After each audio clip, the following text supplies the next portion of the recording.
আপুনি কি ক'ব কওকচোন আজি কলিয়াবৰবাসীৰ এটা গৌৰৱৰ দিন স্বাধীনতাৰ পাছতে আমি প্ৰথম ভাৰতৰ প্ৰধানমন্ত্ৰী ডাঙৰীয়াক আমি নিচেই কাষৰ পৰা পাইছোঁ আৰু আমাৰ যি ৩৫ কিলোমিটাৰ জোৰা আজি এলিমেণ্ট কৰিডৰ আজি শুভাৰম্ভ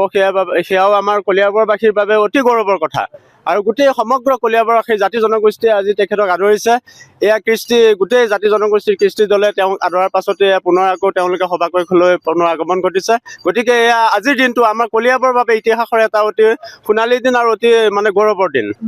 বিৰাট সুখী অনুভৱ কৰিছোঁ আমি কলিয়াবৰবাসী হিচাপে তেখেতক আমি কলিয়াবৰ এই অঞ্চলত পাই যথেষ্ট সুখী অনুভৱ কৰিছোঁ লগতে আমি প্ৰধানমন্ত্ৰীৰ লগতে আমি শ্ৰদ্ধাৰ মুখ্যমন্ত্ৰীদেৱকো দেখা পালোঁ আৰু এই ক্ষেত্ৰত আমাৰ কলিয়াবৰৰ বিধায়ক তথা আমাৰ গোটেই প্ৰশাসনখিনিক আমি ধন্যবাদ দিব লাগিব তেওঁলোকে ইমান ধুনীয়া ব্যৱস্থাৰ কাৰণে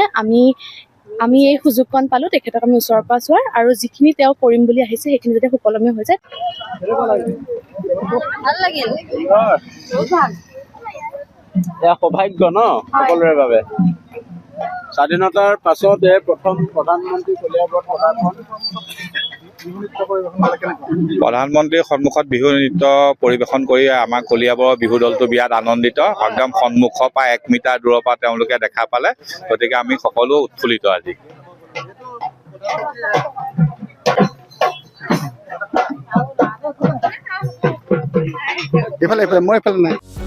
যিকোনো খবৰৰ বাবে যোগাযোগ কৰক আমাৰ এই নম্বৰত 9181 307 221